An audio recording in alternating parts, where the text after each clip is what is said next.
ಈ over populated Bengaluru ಜೀವನ ಸಾಕಾಗಿದೆಯಾ? ಇಲ್ಲಿನ traffic, noise pollution, air pollution, crowd ಇದೆಲ್ಲದರಿಂದ ದೂರ ಹೋಗಬೇಕು ಅಂತ ಯೋಚನೆ ಇದ್ದರೆ ಯಾವುದಾದ್ರೂ ಒಂದು ಪೀಸ್ಫುಲ್ ಪ್ಲೇಸಲ್ಲಿ ಮನೆ ಕಟ್ಟಿ ಹತ್ತಿರದಲ್ಲೇ ಒಂದು ಕೆಲ್ಸಕ್ಕೆ ಹೋಗೋ ಕನ್ಸು ನಿಮ್ದಾಗಿದ್ದರೆ ವೆಲ್ಕಮ್. ನೀವು ಆಸೆ ಪಟ್ಟ ಹಾಗೆ dedicated entrance with high security, more than sufficient 40 feet wide road side greenery ಎಲ್ಲ ಕೂಡ ಇದೆ. ಇದ್ರ ಜೊತೆಗೆ 24/7 water facility, uninterrupted electricity, clear drainage system and all other basic necessities has also bean taken care of. ಪ್ರತಿಯೊಂದು plot ಕೂಡ DC converted, DTCP approved ಮತ್ತು ಏಕಾತ ready. So ಫ್ಯೂಚರಲ್ಲಿ ಯಾವುದೇ ರೀತಿ ಪ್ರಾಬ್ಲಮ್ ಆಗಲ್ಲ. ಇನ್ನು ವಾಕಿಂಗ್ ಡಿಸ್ಟೆನ್ಸಲ್ಲೇ ರಿಲಯನ್ಸ್, ವಿಪ್ರೋ, ಜಾಕಿ ಹೀಗೆ ಸಾಕಷ್ಟು MNCsಗಳಿರೋದ್ರಿಂದ ಜಾಬ್ ಬಗ್ಗೆ ತಲೆ ಕೆಡಿಸ್ಕೊಳೋ ಹಾಗೆ ಇಲ್ಲ.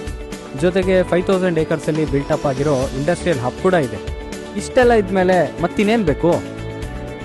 ಇನ್ವೆಸ್ಟ್ಮೆಂಟ್ ಅಂತ ನೋಡಿದ್ರು ನಿಮ್ಮ ಇನ್ವೆಸ್ಟ್ಮೆಂಟ್ ಸೇಫ್ ಆಗೂ ಇರುತ್ತೆ, ಒಳ್ಳೆ ರಿಟರ್ನ್ಸ್ ಕೂಡ ತಂದ್ಕೊಡುತ್ತೆ. ಸೊ ಈಗಲೇ ಕಾಂಟ್ಯಾಕ್ಟ್ ಮಾಡಿ ಭಾರತ್ವಾಸಿಯವರ ಫಾರ್ಚೂನ್ ಸಿಟಿ, ಗೌರಿಬಿದನೂರು.